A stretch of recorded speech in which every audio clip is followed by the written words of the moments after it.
They called it a discovery that would change history forever. Gold beyond imagination, secrets hidden for millennia. But when the tombs were opened, death followed. Explorers fell ill, nobles perished. Whispers of an ancient curse spread like wildfire. Was it the wrath of the Pharaohs? Or something even darker, buried beneath the sands? Legends, mysteries, and chilling truths await. This is no myth. This is the terrifying legacy of the Pharaoh's curse.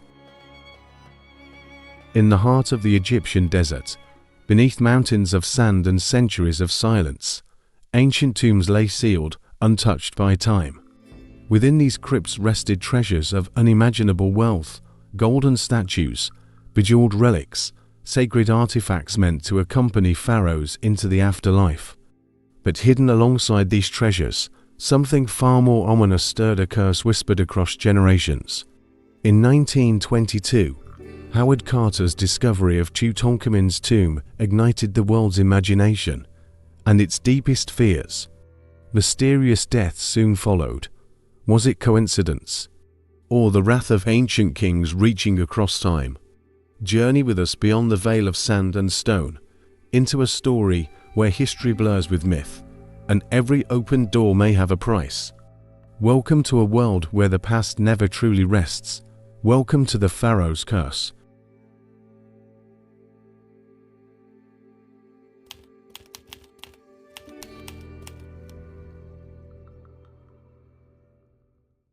Long before the sands swallowed the kingdoms of Egypt, fear of the unseen shaped everyday life.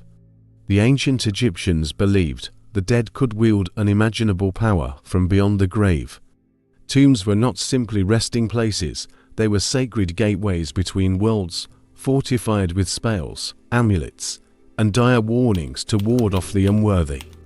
Priests meticulously inscribed curses onto tomb walls, grim threats promising death, madness, or eternal torment to anyone who dared disturb the sacred rest of the dead. These were not hollow threats. In their worldview, words themselves carried magical force. Spoken or carved, they bound reality to their will. One of the oldest known curses was found on the tomb of Khenti, a high-ranking official from Egypt's 6th dynasty around 2300 BCE. His tomb warned that any intruder would face judgment by the gods and a violent end upon earth.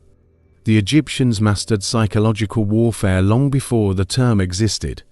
For a people so devoted to securing their afterlife, protecting the body was paramount. The more important the figure, the more terrifying the curse. Some texts even invoke divine retribution, calling on mighty gods like Anubis, the jackal-headed lord of the dead, to hunt down tomb robbers. Through these curses, the ancients sent a chilling message across time. Disturb us, and you will awaken powers beyond your understanding.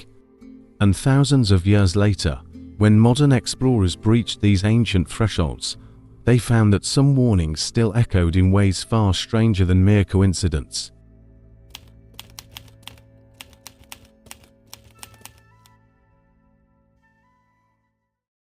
It was the year 1922. In the Valley of the Kings, under the relentless Egyptian sun, British archaeologist Howard Carter stood on the edge of a discovery that would shake the world. For 5 long years, Carter had combed the sands, funded by the wealthy Lord Carnarvon. His patience wearing thin, his team demoralized, and then fate shifted. Beneath centuries of dust and rubble, a young water boy's stumble revealed a carved step. Carter knew this was different. He ordered an immediate excavation, and soon, a sealed doorway emerged, still bearing the royal insignia of Tutankhamun. A forgotten boy king, lost in the sands of time for over 3,000 years. A name barely whispered in historical texts, now etched in stone before him. On November 26, 1922, Carter, peering through a small breach in the wall by candlelight, uttered the immortal words, "Yes, wonderful things." Inside lay an untouched trove of unimaginable wealth. Gold shrines stacked upon each other, jeweled statues, chariots, alabaster vessels, and the now iconic golden death mask of Tutankhamun himself. But with the wonder came whispers. Within months of the tomb's opening, Lord Carnarvon died suddenly, blood poisoning from an infected mosquito bite. A power outage reportedly swept across Cairo that same night. Newspapers across the globe screamed, "The Pharaoh's curse strikes." More deaths followed. Carter's team, museum officials, and others tied to the tomb fell ill or perished under bizarre circumstances. Though Carter himself lived until 1939, the legend of the mummy's curse had already taken on a life of its own. Skeptics called it coincidence, but ancient inscriptions warned intruders would meet death on wings of fire. In a world grappling with the horrors of World War I and the fragility of life, the myth of a vengeful pharaoh offered both thrill and terror. Tutankhamun had ruled for only 9 short years. He died around 1323 BCE at just 18 years old, his cause of death still debated by scholars. But in death, he became immortal. His tomb unlooted, preserved, and dripping in mystery rewrote history and ignited a global obsession with Egyptology. The boy king who lived in obscurity had, in death, captured the imagination of millions, but some wonder was the course to high.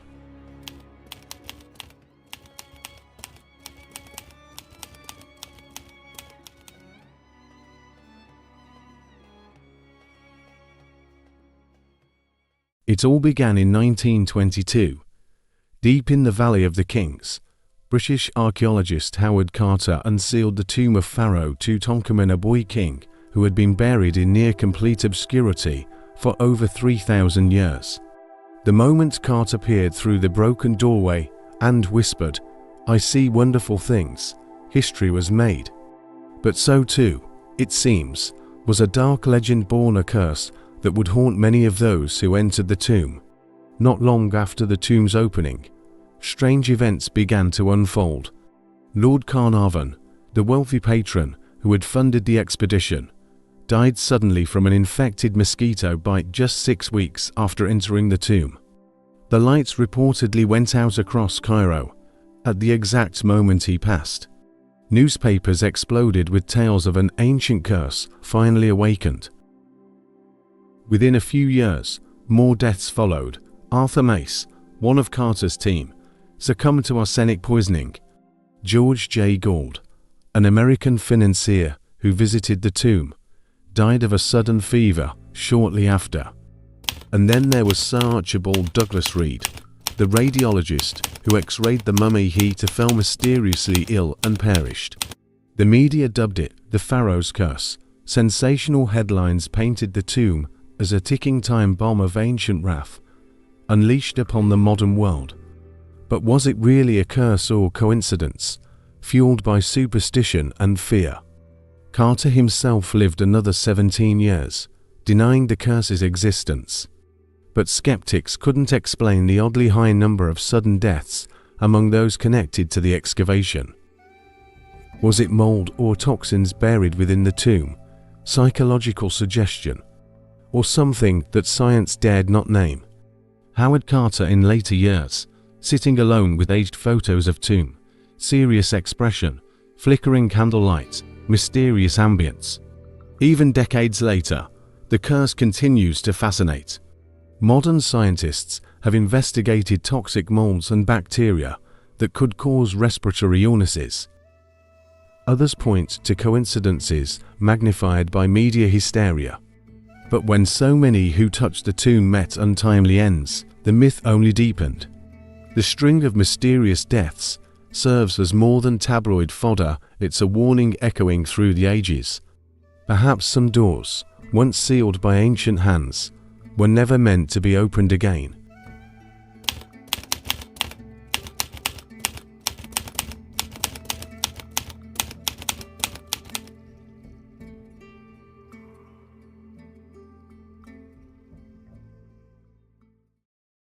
For nearly a century, the legend of the Pharaoh's curse has captivated imaginations, but science, of course, had its own theories.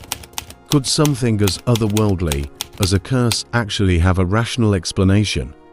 Or was there something the skeptics were too afraid to admit?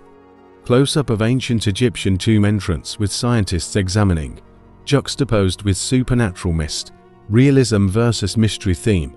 One of the leading theories emerged in the 1980s. Microbiologists began to suggest that ancient tombs, sealed for millennia, could house deadly molds or bacteria.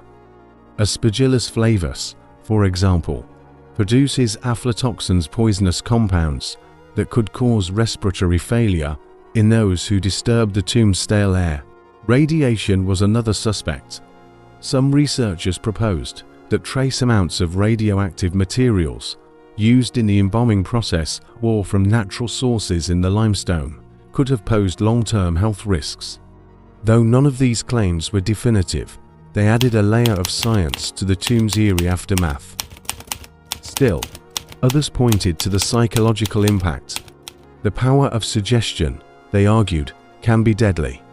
Could it be that simply believing in the curse led people to stress, illness, even death? The nocebo effect, the dark sibling of the placebo, suggests that fear itself can trigger very real physiological consequences. Howard Carter himself dismissed all talk of curses. He famously said that the only menace in the tomb was dust. And indeed, he lived until 1939, dying of natural causes at the age of 64, but others weren't so fortunate. Was Carter lucky, or was he simply protected by something science can't yet explain? As more tombs were uncovered over the 20th century, fewer deaths were reported. Some say modern precautions like wearing protective gear and limiting exposure are what made the difference.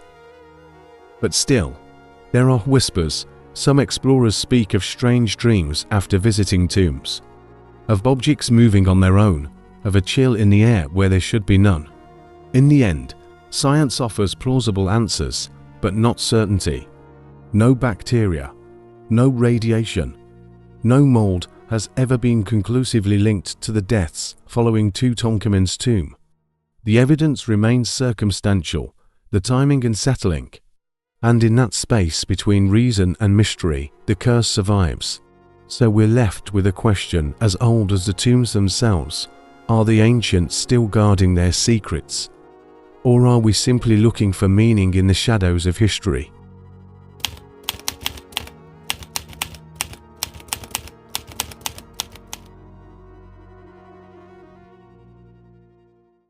Even in the age of science, satellites, and DNA analysis, the legend of the Pharaoh's curse refuses to die. From Hollywood films to online forums, whispers of tomb curses still drift through the modern world. Why does this myth endure? And are the so-called modern curses just coincidences, or echoes of something older? In 2010, Egyptologist Dr. Zahi Hawass oversaw the transport of Tutankhamun's mummy to a new, climate-controlled case. Almost immediately, the press reported that several involved in the project had suffered accidents or lost family members. Hawass himself dismissed the rumors, yet the story spread like wildfire. Another layer to the mythos of the Boy King. And it's not just Egypt. In 2007, a German tourist stole a piece of stone from a temple in Luxor, only to return it months later claiming he'd suffered illness, financial ruin, and disturbing nightmares. He mailed the fragment back anonymously, begging the gods for forgiveness. Stories like this aren't rare.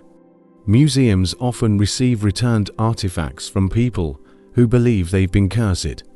Hollywood has kept the myth alive as well. From The Mummy to Indiana Jones, ancient tombs are portrayed as gateways to both treasure and doom. These depictions aren't historically accurate, but they've shaped public perception. To this day, many still associate tombs with traps, curses, and ancient wrath waiting to be unleashed. So why does the curse continue to grip us? Maybe it's the allure of the forbidden, the idea that some knowledge should remain buried. Or perhaps it speaks to our own fears of disturbing the past, of trespassing where only gods and kings once walked. A superstition, yes, but also a warning. And in the broader sense, the curse is not just about death, it's about memory. The myth reminds us that the ancient world still has power, that even in our modern age, there are forces we don't fully understand. Whether mold, myth, or mind, the Pharaoh's curse endures. Did the Pharaohs truly reach across time to punish the living? Or do we create our own curses through fear and coincidence? Let us know what you believe in the comments below. Is the curse real, myth, or misunderstood? And if you're brave enough to step into the past with us again, don't forget to like, subscribe, and join us for more tales where history meets mystery.